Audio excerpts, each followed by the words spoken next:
संत भगत राज जी महाराज के वचन। ये संसार प्रत्येक इंसान की कर्म भूमि है, जैसा जो बोएगा वैसा ही कटेगा।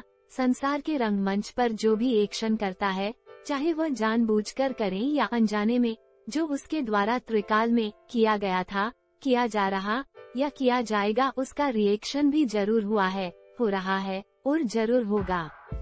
इस कर्मभूमि का यह अटल नियम है कि कोई भी इंसान तीनों अवस्था जागृत, स्वप्न और सुषुप्ति में एक्शन कर्म किए बिना वह रह ही नहीं सकता। जब इंसान एक्शन किए बिना रह ही नहीं सकता, तो प्रत्येक इंसान को अपने जीवन में वो उस कर्म को करने की जरूरत है जिस कर्म के द्वारा वह संसार सागर से पार हो सके।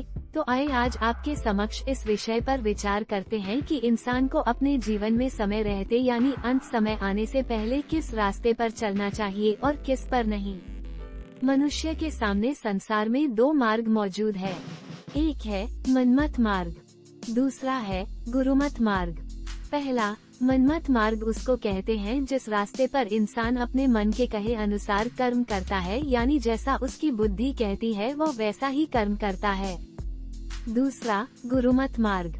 गुरुमत मार्ग का मतलब है पूर्ण गुरु के कहे अनुसार चलना। लेकिन देखने में आ रहा है कि हर जीव अपनी बुद्धि के अनुसार यही समझता है कि वो गुरुमत पर चल रहा है। कुछ लोग दान, पुण्य, तीर्थ, व्रत, मूर्ति पूजा, पवित्र नदी या सरोवर में स्नान करने को ही गुरुमत मानते हैं। कुछ ऐसे हैं जो धर्म ग्रंथों के पठन पाठन और गायत्री मंत्र के जप आदि को गुरुमत मानते हैं, और कुछ ब्रह्मचर्य, आत्म संयम, प्राणायाम, धोती, नेति, बस्ती आदि कर्मों को परमात्मा की प्राप्ति का साधन मानते हैं। थोड़े शब्द में ये कहा जा सकता है कि सभी लोग किसी न किसी परंपरा के पीछे चलते हुए अपने आप को गुरु मत के अनुयायी मानते हैं। अब विचार करना चाहिए कि असली गुरुमत क्या है।